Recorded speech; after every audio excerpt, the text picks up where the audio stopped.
I, again, I'll start over. It's Rebecca. I wanted to talk about vanilla tonight. I posted a video earlier today where I walk you through the steps of making vanilla from scratch, from ordering your beans, where to order them, how to order them, all the way to making the vanilla and bottling it. But I thought I'd tell you a little more backstory tonight about what got me interested in making vanilla, why I do it, what I love about it. So I'll start from the beginning. I was invited to a group chat on Facebook by my friend Jenna. And she's Canadian. She was living in Ontario at that time. And these vanilla beans we source come out of the United States. That's where they're shipped out of. So she was just putting together a little group buy for people in Ontario to save on shipping. And so she added me to this group chat. And I was thinking, why'd she add me to this group? I mean, maybe I said I wanted to be in the group. I don't know. But there was a lot of people in the group and there was so much chatter. I ended up muting the group. It was just too much for me. And I muted it for like 30 days or something. And then it came back and I ended up deciding, I don't know, I just read a few comments. Jenna's always posting fun things on her Facebook page. She's always baking and making really cool stuff. And so one night I watched, she made a video of her just talking about her vanilla beans and pulling them out and looking at them. And I got hooked. I was like, wow, this is actually way more interesting than I thought. So I ordered some vanilla beans with her on a group buy. And then since then, I've been ordering direct from Indri Vanilla, which is the group I love and I support. And I love the beans. So I actually pulled one out so that I could show you here tonight. So this is just one. Sometimes they're bigger, sometimes they're smaller. This one's been sitting in alcohol for a few months, not too long. I thought I would show you. So you buy these beans and you use 1 ounce of beans to 1 cup of alcohol. It's super, super simple math. So if you have, I'll get to this in a second here, I guess. If you have a 26-ounce bottle of, or 750 milliliter bottle of vodka, that you could add 3 ounces of vanilla beans, that would be perfect. And that will give you a whole big bottle of vanilla, which seems like a lot, right?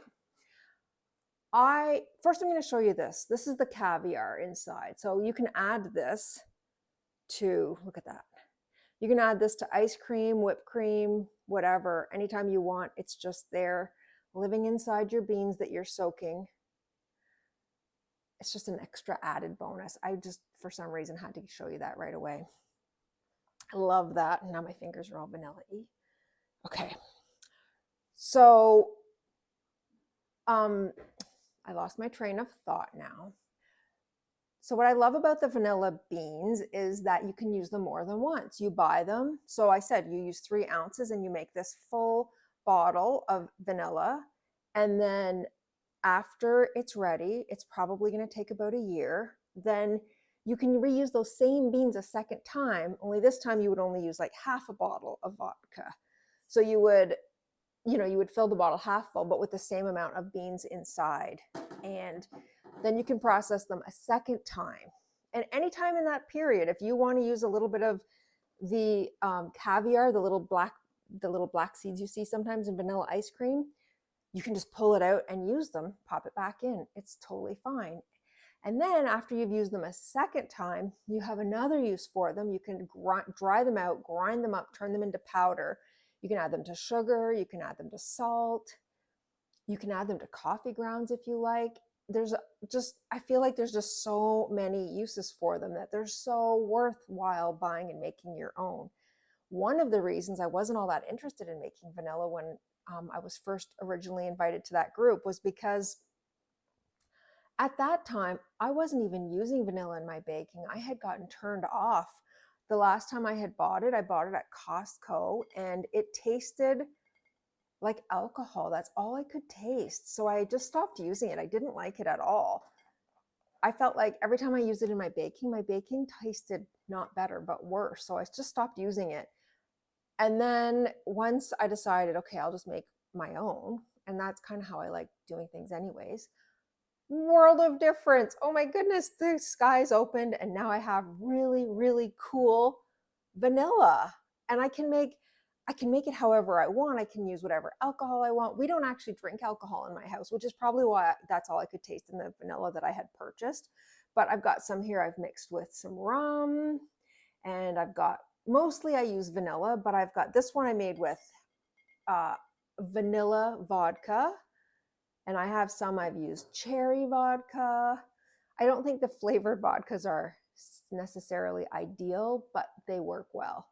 I I know a lot of people will use bourbon, or there's just any alcohol you want you can use, as long as it's between like 70 proof and 100 proof. That's, or I guess you can go up to 120. After that, you can go higher, but you need to water it down a little bit with distilled water to bring it. Ideally, it's going to be around that 100 proof, which is like 40 to 50 ABV, alcohol by volume. So that's what I do. Sorry, I just noticed June made a comment. I'm gonna have to watch your process on YouTube. Yeah, it's like, it's literally, I buy the beans, I buy the alcohol, and I mix them together. And then I set it in my cupboard. And when I think about it, I shake them. And if I don't think about it, it's no big deal. The only thing you want to make sure of is you want to make sure that your beans are covered.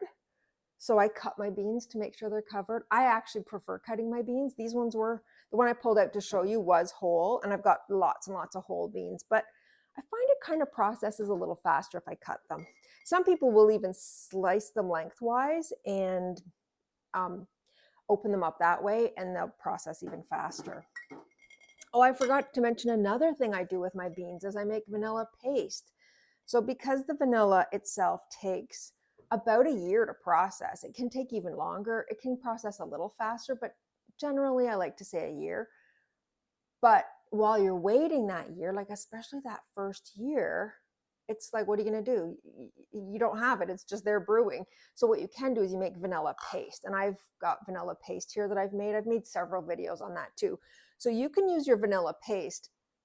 If your recipe calls for 1 teaspoon of vanilla, you can use a teaspoon of vanilla paste. And I've made 4 different recipes, and I've tried them all, and I've done a comparison. I have a video on that too. And you can do that with brand new beans. You can do that after you've already brewed it for a year. That can be like, instead of brewing it again with half as much alcohol, you can then make paste instead. It's just, I feel like there's just endless opportunities. These beans just live on. You can also, another thing, this is I call it my mother jar. And I put in any extra beans I have, or used up beans that I just don't have a use for right now. I pop them in here, and it's just kind of like a combination of all different beans, and over time, and it's just brewing. And that's actually where this came from. This is what I'm using on my counter right now. And when it runs out, I'll come back looking for more. So that's fun. I also, because I've done all this, I got all these, I think, I know, June, you've probably heard me say this before, but I made my own vanilla journal so that I can actually keep track of all this stuff. So I'm just, writing down the details of what I've got. I don't know if you can see. Regardless, I've been detailing what I've been started brewing here.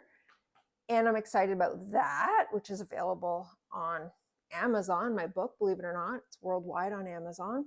So that's fun. And that's basically it. It's super easy. Oh, makes great gifts. I have, let me see. Oh, so I bought these little bottles to fill for gift giving, because this is like a perfect little Christmas gift. Handmade. I bought these little tags that say handmade with love at the dollar store.